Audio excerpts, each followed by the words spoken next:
Hello, everyone, and welcome to another Etcher Lab. My name is Maria, and I am your host for today. If you can hear me, please type llama on the chat so I know you're around there, and we are ready to start. So let me see those llamas on the chat, and we can get started.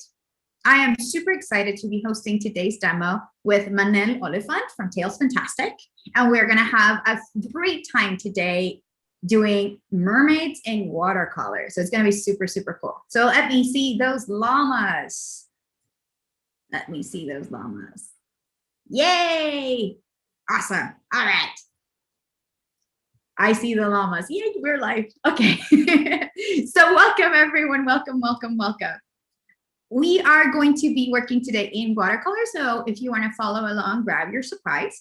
If you have any questions for Manelle, please make sure that you type question in large caps. That way I can scan the chat and know what's a question that I need to ask her, if it's relevant for what she's painting at the moment.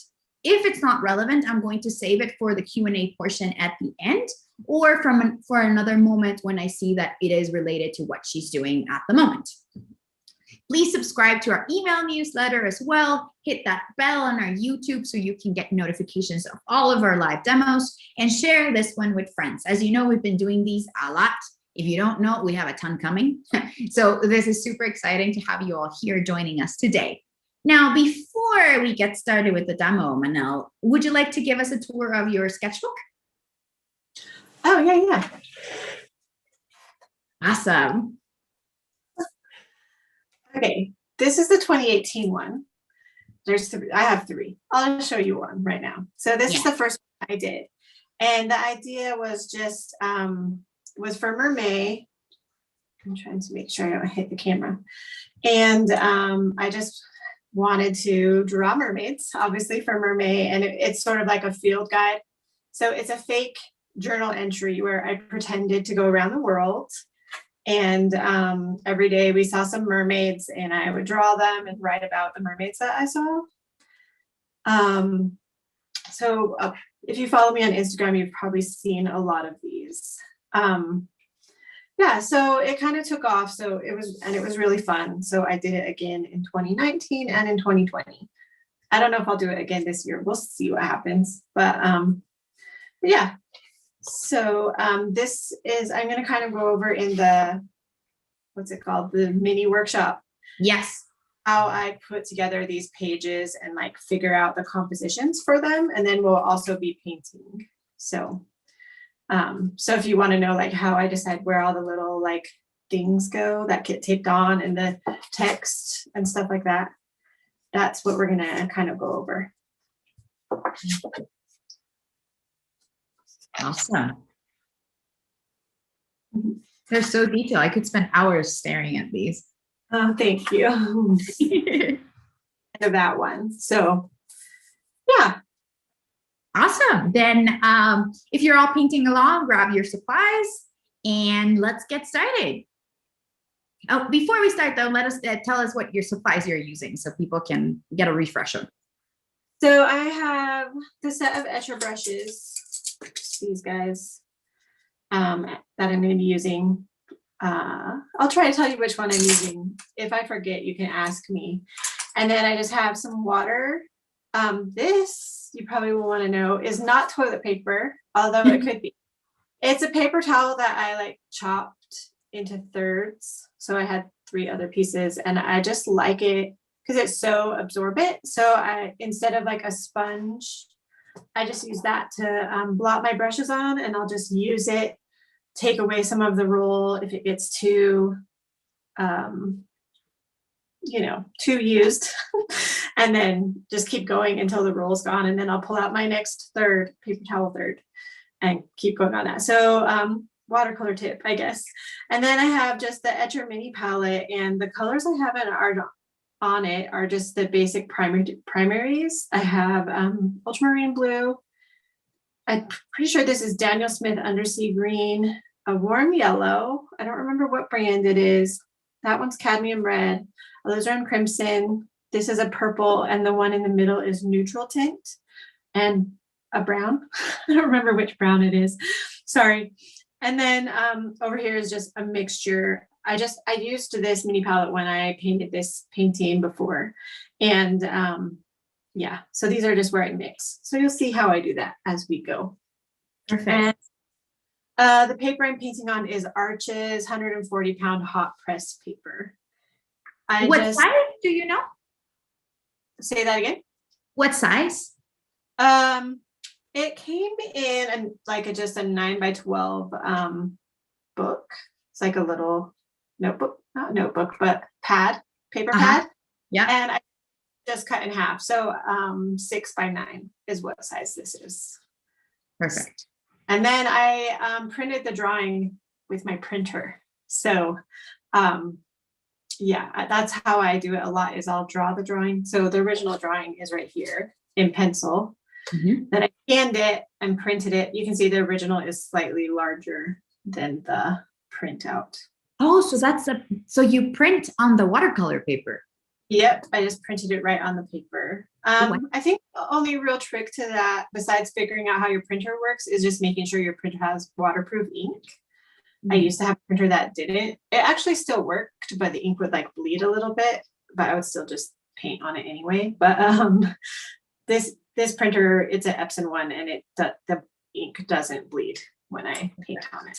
Yeah. And your pencil that you used to sketch out before, what type is it? Oh, it was probably just a mechanical pencil, not anything special. Just yeah. And this paper that I drew on is it's a vellum, Bristol vellum paper. Yeah. So it's really smooth. Okay. So it's an Arches 300 grams. 140 pound. Is that the same? It is the same, isn't it? Yeah. Okay. Yeah. Awesome. So, and then I also have a squirt bottle or a spray bottle, whatever you want to call it. This one I got at Hobby Lobby, and and I don't know, they're useful for watercolor. I think especially I live in a really dry climate, so I use it all the time, especially in the summer, to keep my watercolors wet. Okay, so what I'm going to do, and actually I'm going to use a squirt bottle right now to start on the background. I feel like there's a lot of ways you can do a background in watercolor. You could wet the whole page and then put some paint, but I'm going to spray it because I want it to look a little more not uniform, if that makes sense. So only bits of my paper are wet now. And I'm going to use a little bit of Alizarin Crimson, and we're just going to get kind of a pinkish color with whatever was already on my palette. Mm-hmm. I do that a lot. I hardly ever clean my palette. I just keep mixing on top of whatever is already there. I kind of like doing that because, I don't know, it makes it so that your colors don't turn out so saturated. Mm. So you can see I'm putting this on and it's mostly staying in place. That's because the paper is mostly dry. So if you don't know, when you're painting with watercolor paint, the paint only goes where the paper is wet. So if you're painting and it's bleeding together and making you frustrated, it means that you need to dry your paper more. Okay. If you're painting and it's not bleeding at all and you want it to bleed, you need to wet it more. So I just wet it. And I forgot to say that I have this board at an angle. I just have like a block, these wooden 2x4s that I tape together and put it under my board. And so you can see that the paint is running down. So it's gonna like basically make some soft edges for me, which is what I want. I want it to look a little watery, right? Because it's a mermaid.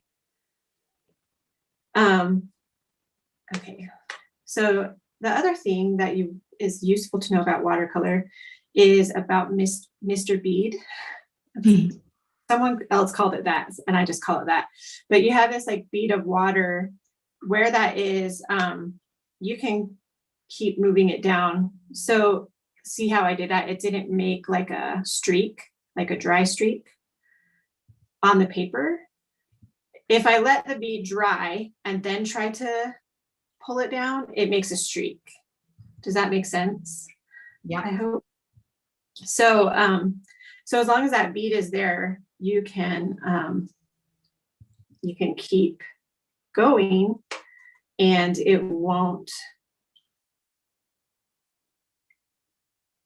streak on your paper. You can get a nice flat wash. So if you're painting something like a blue sky with no clouds and you just want it to be flat, you just want to make sure you have enough water in your brush that when you paint your streak, it makes that bead of water.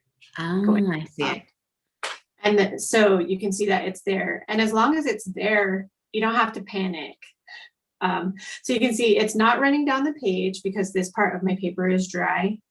And I know that I have time to come in. So if I want to change colors, which I think this color that I'm using is a little bit of the purple color and the ultramarine blue. I think that maybe that's not ultramarine blue.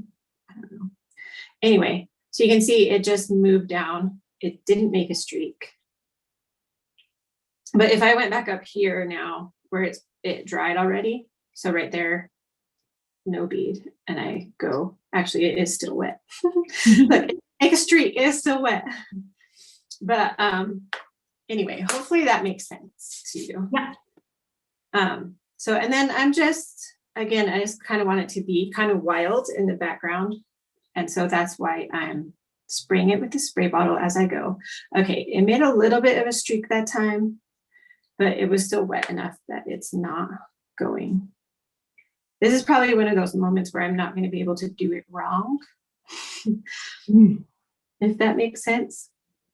Okay, so now I want to get some of this color behind her arm or his arm. I don't know what gender this mermaid is. And so I just wetted it where I wanted it and put the color in. So, and that's why it's bleeding now, because it's wet all the way to there. Yeah. So the color is bleeding. So you're guiding the paint with the water. Yep. And that's why it's nice to have the page on a slant. Mm-hmm. So down here, I'm going to be less precise. I'm going to let the background color bleed into the mermaid. Just so we can be a little faster. Mm-hmm. And so I can show you how you don't have to panic too much if your background or whatever starts bleeding together, no biggie, you can fix it. Did you decide on the color palette before painting, or are you doing it more based out of intuition? So for this one, so I painted obviously the one that you guys are using for the advertisement, which is right here. Mm-hmm. And I did kind of go on intuition for it, mostly because it wasn't too complicated. I stuck with just kind of a purpley-ish color, and then there's a little bit of green in the background. So I kept it simple, but I went on intuition. So I'm not trying to do anything elaborate. If I'm doing like an illustration where I do need it to be more elaborate, I'm figuring out lighting schemes and stuff, I'll usually do a color study on my iPad or in Photoshop first. Okay.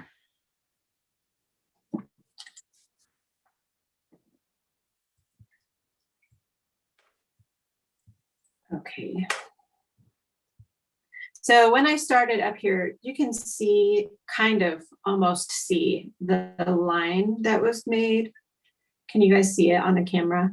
I did it on purpose so that it's not a hard line right here.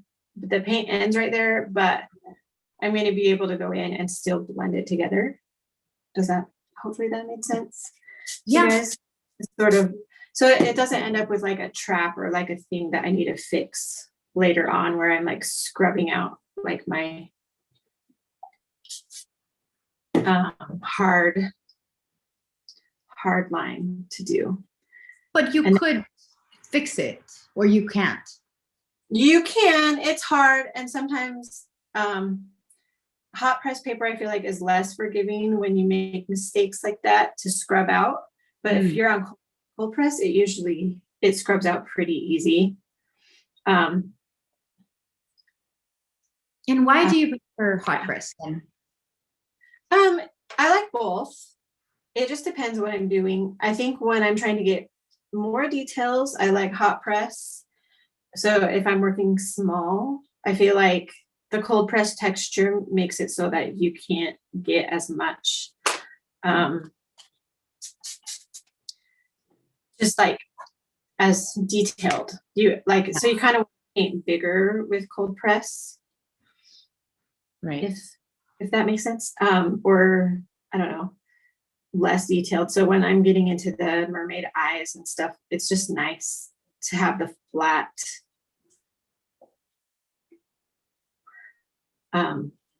the flat paper. Okay. Yeah. I hope that made sense. But yeah, I still like both of them. I still use both of them quite a bit. I also use hot press if I'm doing like a pen and ink with watercolor. I really like hot press for that because of the smoothness. A pen, what? Did you say what? A pen and ink? Yeah, so if I'm like a ink drawing and then watercoloring on top of it, or the other way around. Like if okay. Or colored pencil too. If I'm doing watercolor with colored pencil, hot press for that, because it's just smoother. It's easier to get the details. The texture on the cold press makes it hard on that. Gotcha. Okay, so I think that's pretty much the background. Right here, I didn't do a lot of painting. I tried to let the water that was already running do whatever it wanted to do. And it looks watery, which is nice. And then down here at the bottom, you can see there's like that bead of water is still there. Rather than just letting it dry like that, I'm going to make my brush thirsty. So I'm blotting it on my paper towel and then sucking it up with my brush like that. The brush just pulls the water in. What would happen if you don't pull those beads out? So it will just make kind of a blip, I guess. Like, especially that one wasn't too bad because there wasn't a lot of paint in it. But if you have like a bead that is like full of pigment, then you're going to get like a pigmenty line along the bottom of your painting. Right. So, yeah. Okay. So now it's still a little bit wet right here, but I'm just going to let it do whatever it wants. So I'm going to start painting on the face, but it's going to bleed a little bit. But over here on the part of the face where the eyes and stuff are, and it's more detailed, it's dry. It should be dry. Well, it's closer to dry. It's not all the way dry. But it shouldn't be too bad with the bleeding. So I guess what I'm saying is I want to have more details in the face, but in the back of the head, it's okay with me if it, gets all bleedy. It bleeds. Less sharp edges. Yeah. Okay, so that brush that I was using was this Etcher 1/2 inch one. Can you see that? With the straight tip, straight on the end. And now I'm switching to the size 12 round. Okay. Okay. So I'm going to go in again with my same color, but I want to make sure it has a lot of just pigment in it so that it will be kind of dark. That's the neutral tint that I just grabbed. So I have kind of a dark purple, and I mean, I think most people know this, but I'm always surprised sometimes. If you haven't done a lot of watercolor, you don't know this.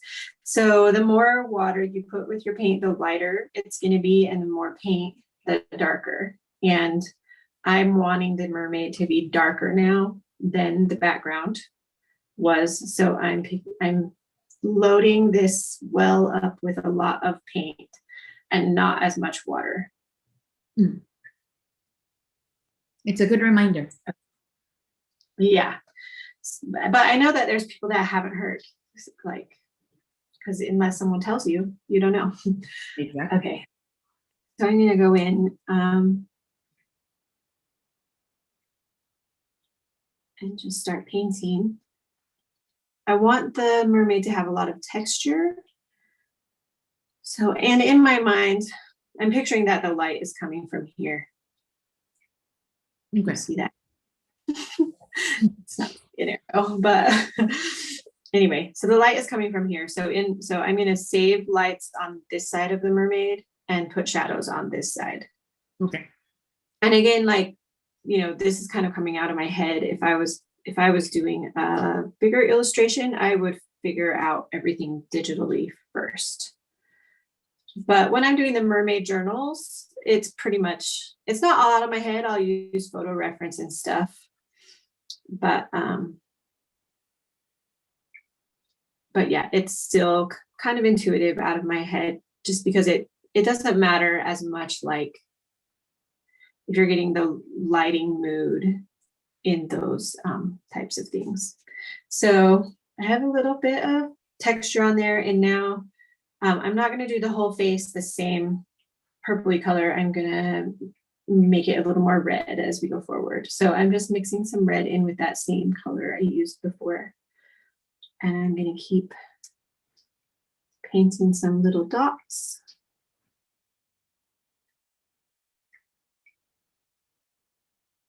And while Manelle is painting details, I wanted to let you all know that we do have a survey, and we would love for you to fill in that survey so we can make sure that we're bringing you the most relevant content every single time.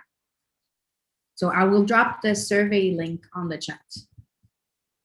And we have a couple of questions, Manelle, about what do you mean when you're saying that you figure it out digitally? Oh, okay. So basically I take my sketch, like the same one that I showed you before, scan it into the computer, or if I drew it, sometimes I will draw it right on my iPad or right in Photoshop, mostly on the iPad. But so scan it in or draw it in the computer, and then I go into Photoshop or Procreate and paint a really messy painting in Photoshop to figure out my lighting and values. Sometimes I'll do just a value painting with, and then maybe put some color on top to figure out the colors. But basically, so I'm in the computer, I can figure out the light and shadow digitally. I can erase, I can put new layers on, stuff like that, that you can't do when you're painting with watercolors. So you have like a map. Yeah, like a digital map of what I'm going to be painting. I think on my YouTube channel, I made, this was a while ago. So if you go watch this, you have to know that like I'm not a video person and forgive all of the horrible mistakes. But I made a video series that has my whole process, start to finish, of how I do a more complicated illustration. I even have a video showing how I print the drawing onto the watercolor paper. So if you're really curious, you can go watch that. I go through the thumbnail stage and the color study stage and everything. Again, they're not like brilliant or anything. They're just videos that I made.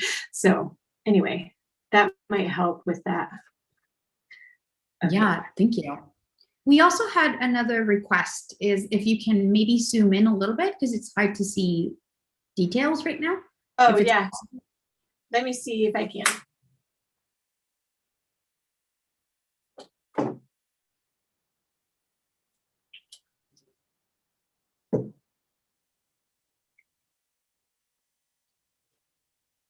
Is that better? You might need to bring her a little bit more to the center, I think.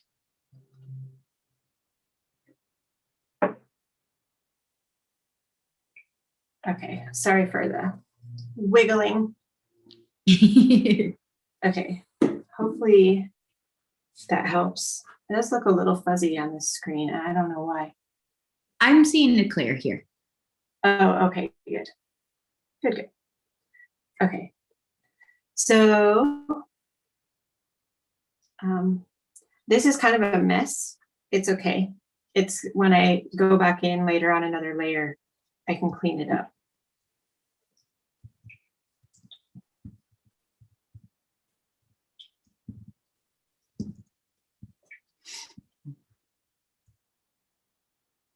So it dried back here on the back of the head where I said it was going to be wet, which is fine.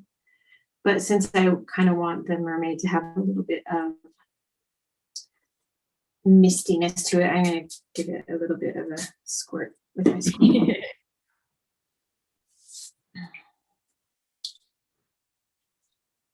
So we have a question from Fernando asking if you're drawing and painting mermaids, and usually, you know, people look at architecture for getting inspiration for drawing and that kind of thing. What do you look at when you're doing mermaids? Like fishes? Fishes and people mostly, and sometimes other artists work how they do it. But yeah, fishes and people. You get good ideas when you do that. You can see fish fins and shapes and things that maybe you wouldn't have thought of, or I don't know. Ideas come when you're looking at photo reference for stuff. But yeah, fishes and people, I think. And there could be any number of other things, like lizards have really cool looking scales. And so, you know, if I wanted some ideas for colors or like a texture that I could use, I'll do that.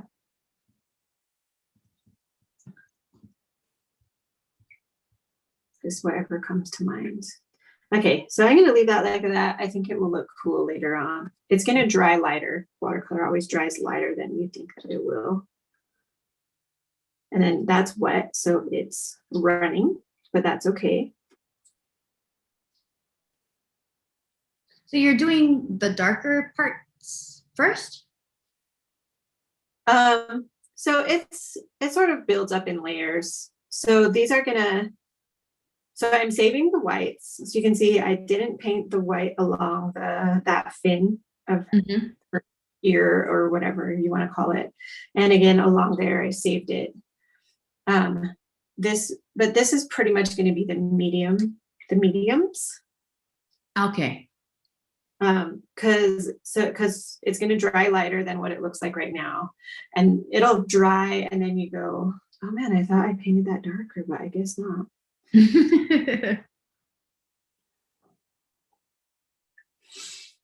So yeah, so that'll dry. I'm going to leave it, and then I can go in and put detail later on. And then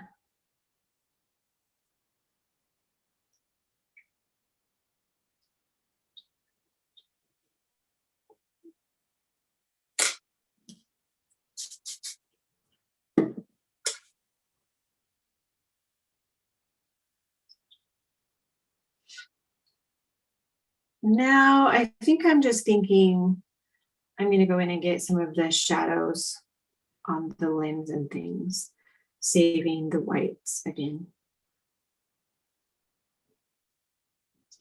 But I guess one of the things about watercolor, like this is still pretty much the first layer. So I'm painting shadows, but they're going to be so light when they dry. Like by the time it gets to the end of the painting, which we probably won't even have time to get all the way to the end.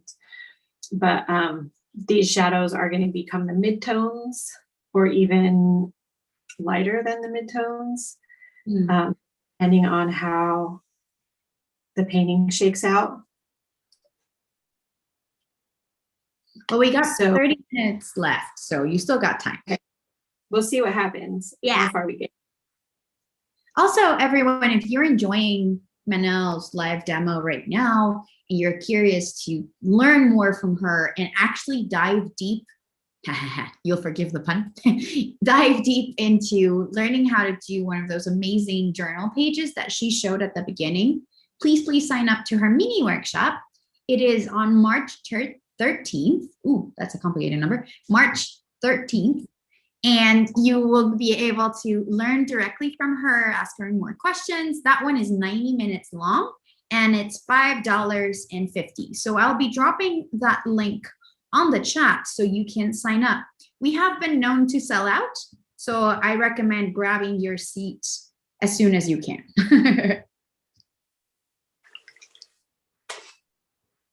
Okay, so I just made a mess. It's okay. That's the moral of this demo. In watercolor, you can make messes, but don't panic. I'm just letting it do whatever. And again, this is only like the first layer. So I can go back in later and put detail. I can clean it up. I can add shadows. Hopefully you'll see, but I was just thinking, okay, these are mermaid scales. They're not all the same color. So I just went crazy, added some reds.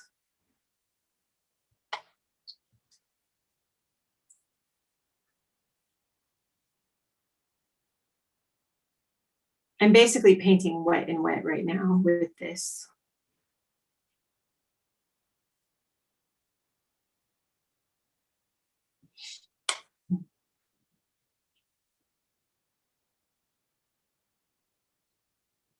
It's so relaxing to watch watercolor bloom. It's fun. I love it on time lapses too, because you can just see it like spread. Mm-hmm. Magical. So I see you charged even more your brush now, right? It's thicker. This is still the 12 round. Sorry, I meant the paint. Oh, ask the question again then. So it looks like it's darker and it has more pigment. Oh yeah, it might. It probably does.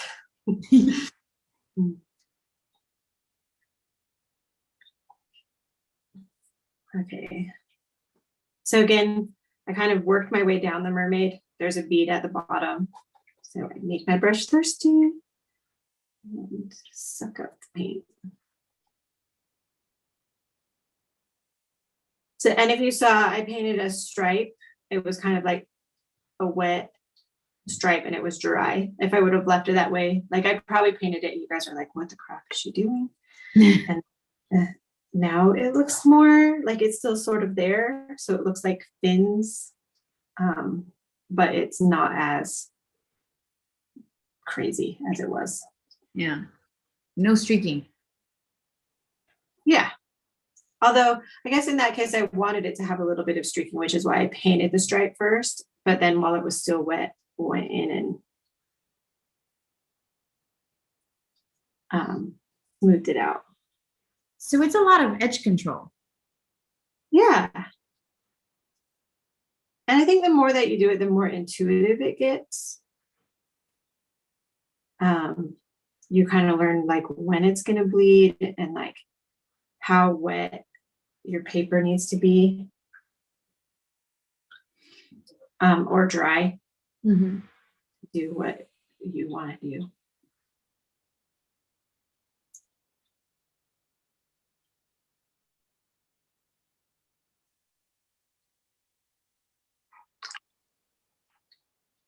So this time that was a little bit too dark. So now I made my brush thirsty, rinsed it, made it thirsty, so I could suck up some of the dark paint that I didn't want. So it's the same idea of when I'm sucking up the bead. Mm-hmm. Although later on I might wish that it was going to be darker. We'll see.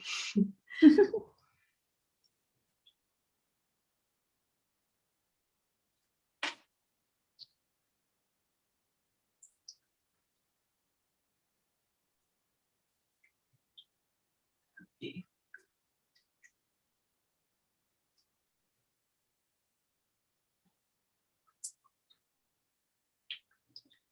face isn't quite dry yet, so we will not go back into that yet. Do you ever use a hair dryer? Sometimes. I have one here, and I actually made sure it was plugged in just in case I needed it. But I guess a lot of times I find I can just work on a different part of the painting while it's drying. Mm-hmm. Although I will say it does seem when you're using a hairdryer, you get less warping in your painting. But I don't know. I just sort of go with the flow. Like if the watercolor paper wants to warp, I just let it and then see what happens. I guess it causes problems sometimes, but I don't know, not that much. And if you don't want to do that, you can stretch your paper, but I usually just masking tape it down.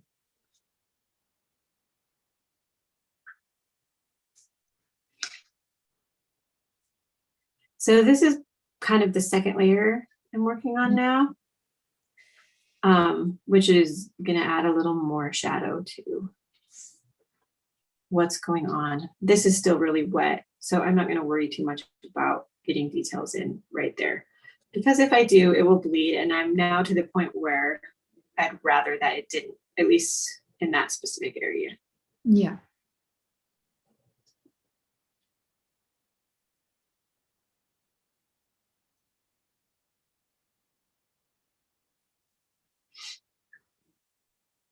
And if you want to hear more about Manelle and her philosophies and learn more a little bit about her arts journey, you can listen to the wonderful podcast that she had with Anya. And I'll be dropping the link of that on the chat as well. And thank you, Christine, for signing up for the mini workshop. Yay!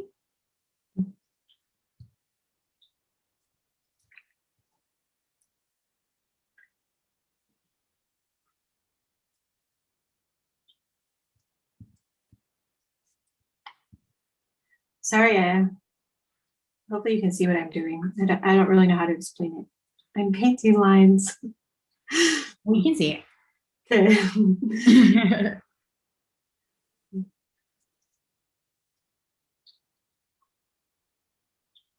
Adding more detail. Yeah, a little. So where I was drawing these painting these fins in, I didn't have a clean edge along the mermaid. And I don't want it to look like they're just stuck on there. Although they might, they're a little wobbly. But anyway, so I just kept going onto the mermaid, if that makes sense. I don't know if that makes sense. But yeah. Okay. You're tying up all the details. I think if they're wet enough, I'm gonna give those a squirt with the squirt bottle, just so like I like how that one just started bleeding. I just think it looks swishy, like a water. It is, I guess, because water did it. So there you go. Painting mermaids with watercolor is a good idea. The medium matches the theme. Yeah.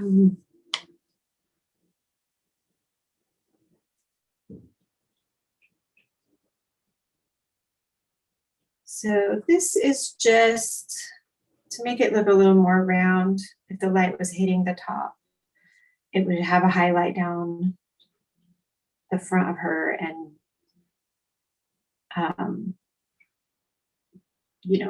moving around her body with the shadow, get more shadow. So I'm just doing a little bit of that. Don't like what I just did. So now I have a paper towel and I'm blotting it. That's how much it got off. When I'm blotting with a paper towel, I'm not gentle. Like I really blot it. When I was teaching art lessons, I always had students that were like, whoop, whoop. I'm like, no, push it down and get the water off. before it's too late. No fear. Yeah. Okay. I'm going to go back into the face now. So I'm going to switch to a little bit smaller brush. We'll do the 6 round.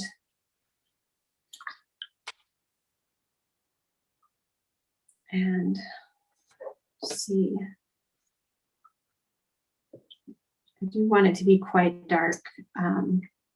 Since the face is pretty much the focal point. And so we can put the most contrast there. So it's not so dark down in the tail, no big deal. But yeah. I love that tail, by the way. Oh, thanks. Let's see. Okay.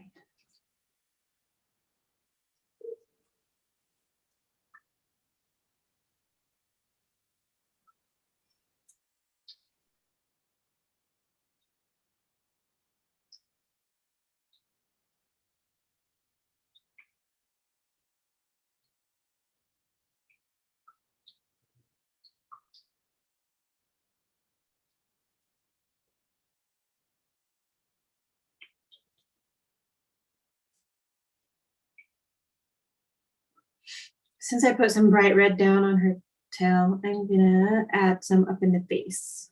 I'm gonna make her bright red. Why would you do that? Like bring that color up? Just bring it all together. I mean, I get, yeah, to bring unity to it. You don't want like the head of the mermaid to feel like a different creature than the tail. So, and obviously there is going to be unity to it. It has this sort of purpley red color throughout, but I don't know. You never know if like those bright red spots, you don't want them to be more important than the face. So true. So I'll add some bright red spots in the face and see if that, helps. We have a question about your preferences. If when you're working, do you like music, noise in the background, or silence? I love listening to not books on tape, but audiobooks. And I also watch a lot of TV while I'm painting. I don't know if that's good, but it's fun. So it's entertaining.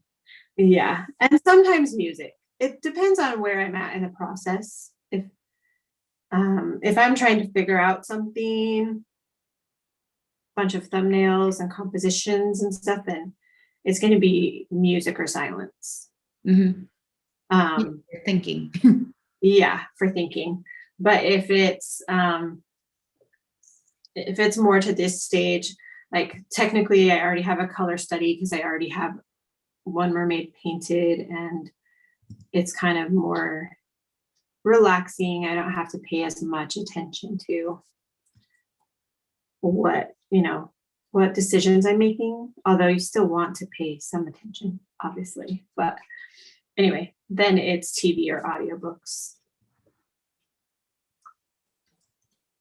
Yeah, that makes sense.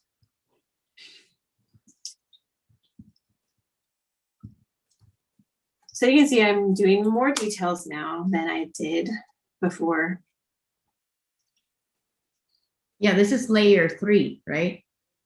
I think so. And really, if you don't like keep track completely, no biggie. But I would say don't stop too soon. Like I still do that, but the more layers you can do, the more dark details you can get, or the more value range. So sometimes what your painting needs is just to be a little more built up with the darker values, and that just takes another layer. As long as you're saving those white areas, it's going to give it more and more depth as you go. So yeah.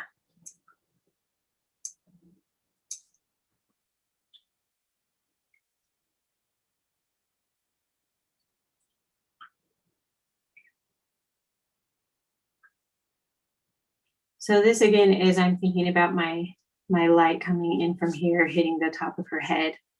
So then there's going to be some shadow under that other eye.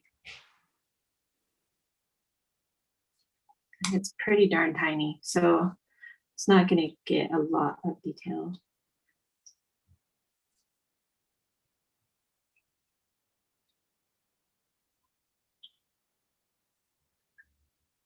But just enough, hopefully. So you guys remember when I painted the eyes, maybe like 10 minutes ago or something, it looked really dark, right? But now it's dry and it doesn't look that dark. So I'm just gonna grab just some neutral tint color and go in and do it again. This eye looks darker, but.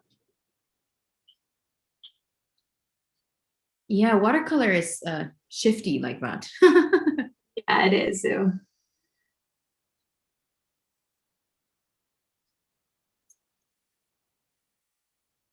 So now it looks dark. It's going to dry lighter again, but hopefully it's good. Okay, so back to my dark reddish color again. This is where I'm going to start. I already did it a little bit right here. Start separating some of the details because right now it's just a blob of, you know, purplish color. So I'm going to go make a shadow underneath that fin, but I don't want it to be a dark solid line, not yet anyway. I might not want it that way at all, but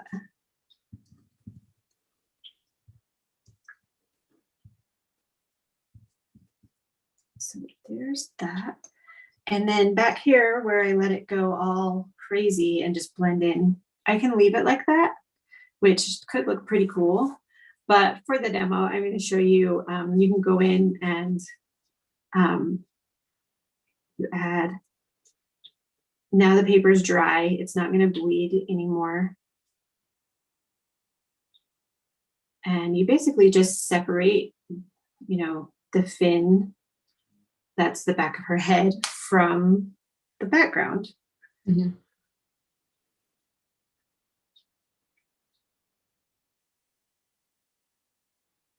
So all the time you're painting, you're also analyzing how you can like do that separation to make it more clarity. I think so. Maybe not all the time. It's more, I guess, in the first layer, having the knowledge that you can do that. So if something, you know, bleeds a lot or didn't get as much detail, you just kind of go, oh, well, I know that I can add that in later. I can come in later and separate it or fix it, make it darker, whatever it is that is needed. So I guess it's more just knowing that I can do that on that layer. And then when I get to that layer is when I really analyze what parts of the painting need separated, need the details. Because you don't want to do all of it, because all of it isn't as important as itself. Yeah. Yeah. Finding that balance. Yeah.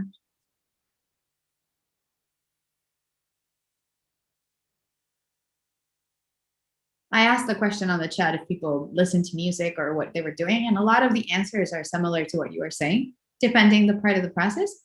But we also have people that watch TV as well, and like feeling that kinship that they're not the only ones. Yeah. And classical music as well. Yeah, I like classical music.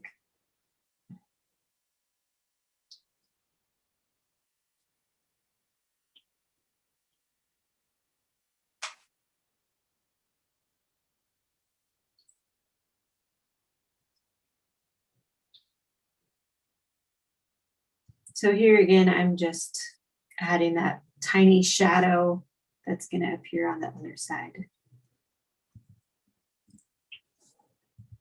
And we'll do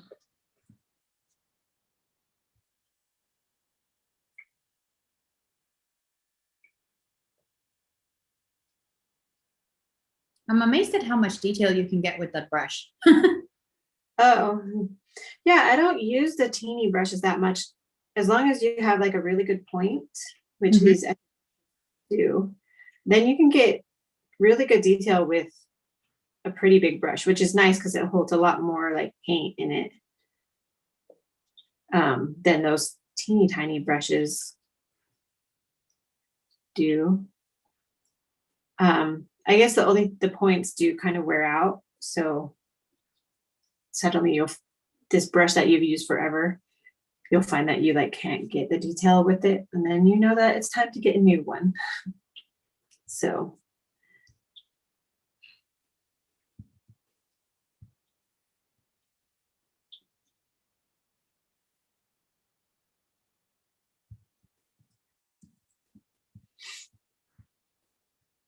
Okay, I'm gonna make that even a little darker while it's still wet, that fin, because I want it to be separate from the one behind.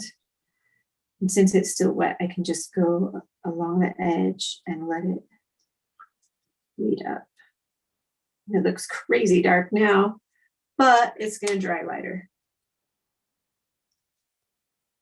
So we have a question here saying that you were saying that you can go back later and work into it to like cover things up, darken bits, etc. So if is that something you would be doing during this session, or could you wait another day even and come back and rework it and stuff like that? Oh yeah, you can wait another day and come back. Really all that's required is that it's dry when you come back, unless you want it to be more bleeding throughout. So again, like where I let this bleed and just let it make a mess, it's dry now. So I'm going to go in and start adding a little more detail. And those bright red spots are actually going to be not so bright. And I'm going to define the back of the mermaid so that we can see that shape really well.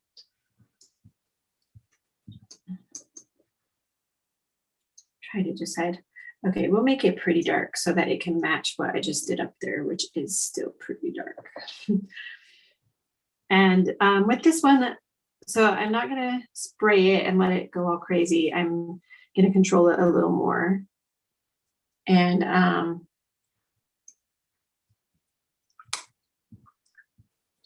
I'm just gonna paint scale texture.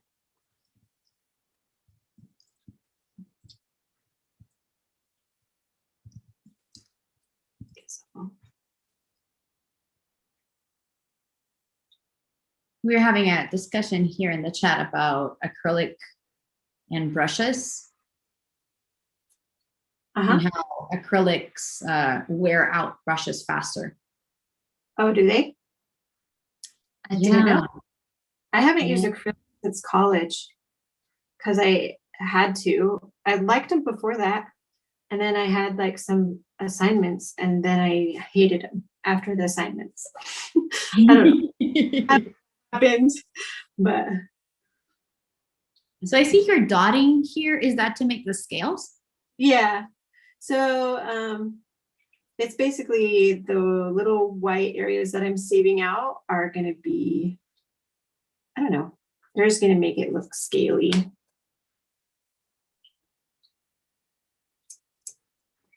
But since it's wet, it's bleeding together. Like, by wet, I mean what I'm painting is wet. The paper isn't wet.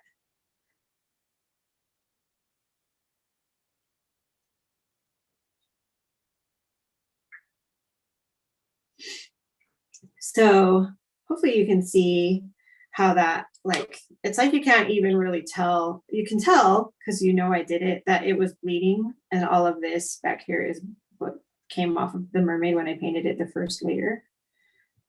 But when you look at the finished painting, you're just going to see the mermaid. Does that make sense? I asked that. Yeah. That texture looks super cool. Thanks. So, and the other thing I did is I changed up the color. So I started out with a little bit of red, moved to a little more purple. The the red area from before is showing through, which is fun because it makes it look more transparent and fishy, like fish scales. Now I'm going to go back to the red and do the kind of dark red again. Mm-hmm. Just because that's kind of how things are in nature, right? Like it's not the same. And it's still, that trick with the bead still applies. So like I know that because this is still wet, it's like a bunch of little tiny water beads. I can move them around and connect to them, and it's not going to make streaks or whatever. Right. It would in this instance.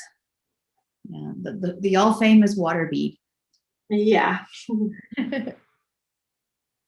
So, and then just now I rinsed my brush and dried it.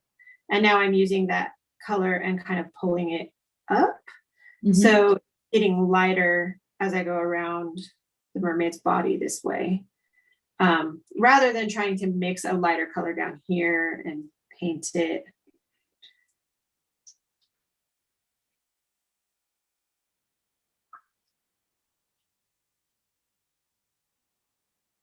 So I don't know if that made sense, but I'm going to do it again. So I rinsed my brush. Yep. I dried on my paper towel. So it's kind of wet, but not that wet. It's not like full of water. It's not going to make a blip. And then I'm just pulling that paint color up and around, and it's making the scales lighter as it goes.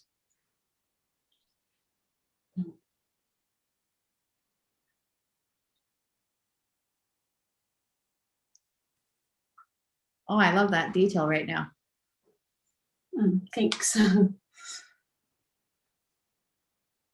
So remember everyone, Manelle's mini workshop is going to be fantastic. So sign up for that one. I will drop the link on the chat again. But as a reminder, it is on March 13th. And you will get a recording afterwards if you can't attend in person. Obviously, it is better if you do attend in person, but if you can't, no problem.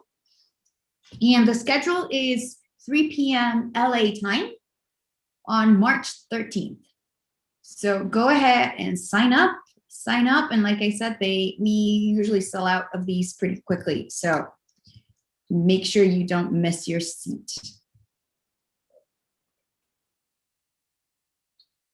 So we are almost at time, but it depends, Manelle. What do you think? You want to keep going for another 10 minutes? Sure, we can keep going for another 10 minutes. All right. If you want, or we'll have questions. Yeah, I don't know. I want to see the end of all those details. I don't know if we'll get that far, but keep going. I can keep going for now.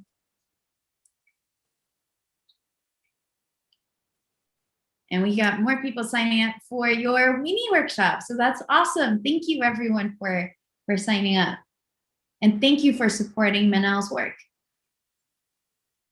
Yes, I'm grateful. And there's always a fear when you sign up to do something like this that no one's going to show up. So I think that's a very human fear. Yeah, I think it's just, so you're like, okay, some people signed up. Phew, good.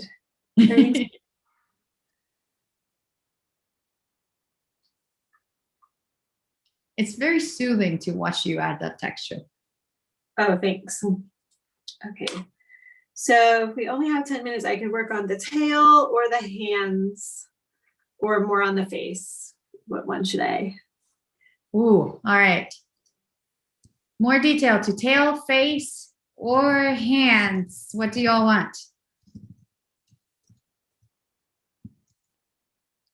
Let's do a quick question here to everyone. Let's see what they say.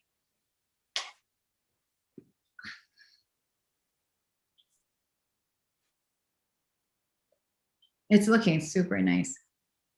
Thanks.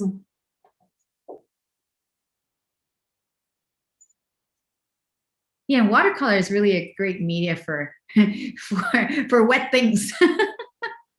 Yeah. Yeah. Because like the background, it was just like, okay, she's in water. Then I just let it, do whatever. All right, the winner is the tail. Okay. We got a lot of tails here.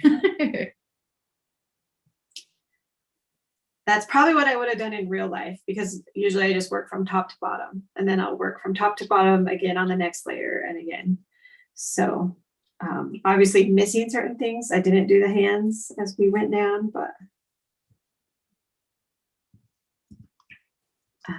can go back and do that later. Okay, so on my color study, I had it going from dark to light. So we'll do that again. And there's a couple of ways I could do it. I could add a bunch of water to my paint and then add more paint as I go, as I work down. That's not what I'm going to do. What I am going to do is just go and I'm going to start painting some of the details, but blend it out when it needs to be. Mm-hmm.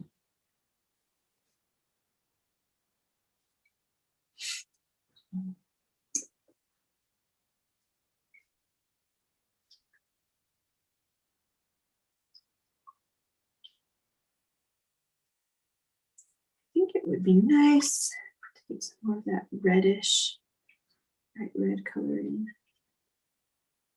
So I'll add a little bit of that.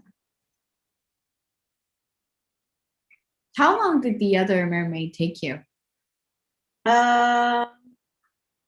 Probably 3 hours, I would guess. Yeah. Just taking a little more care than I did on this one. And obviously we're not going to finish this. So right now, if you were like you were going to work on the tail, then you would work more on the hands, go back to the face, and add more and more detail.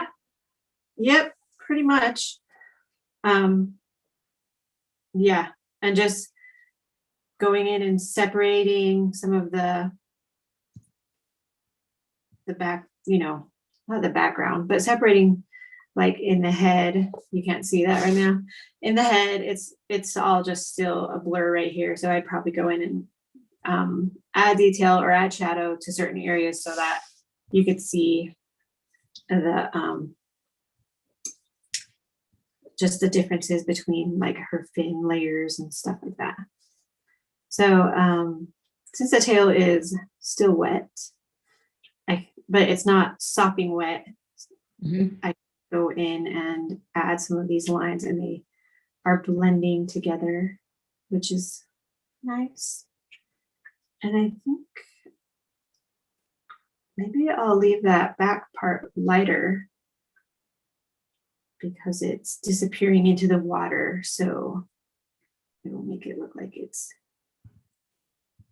going off into the distance.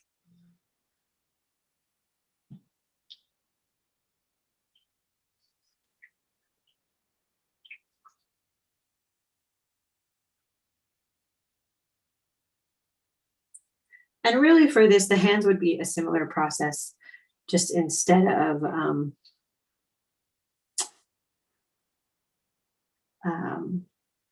doing thin lines, it would be defining the fingers, but I'd probably keep the colors similar so that they relate to each other.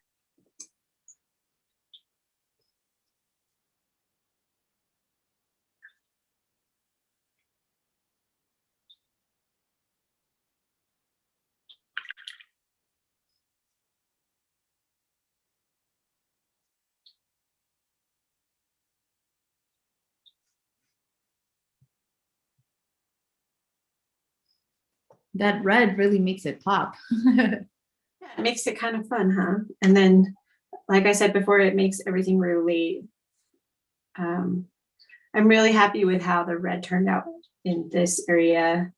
Now that it's like behind scales, it doesn't look.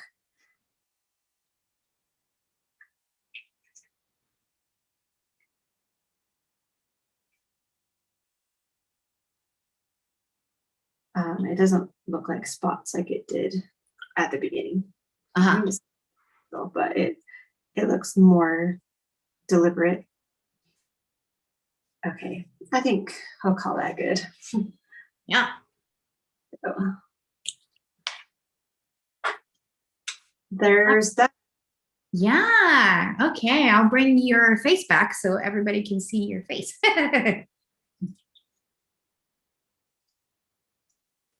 All right. So thank you so much for this fantastic demo. I think we all learned so much from watercolor and how to make it soft and defining edges and using that color palette to make it look unified.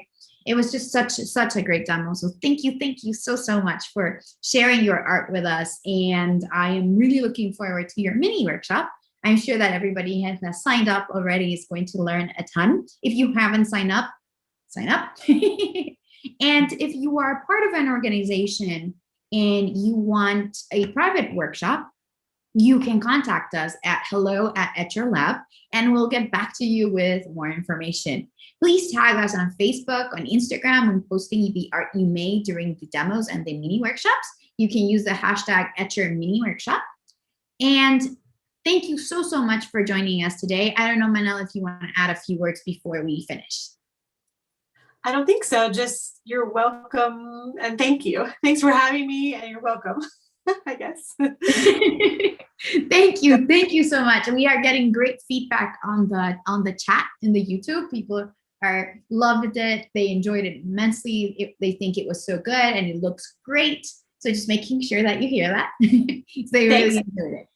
I guess, like, if anyone else has questions, you can always ask me on Instagram. I do check my direct messages and my comments and stuff. So feel free. Yeah. Awesome. Well, thank you so much. Thank you, everyone. Remember to fill out our live survey, enroll on Manelle's mini workshop, and we will see you next time. Bye, everyone.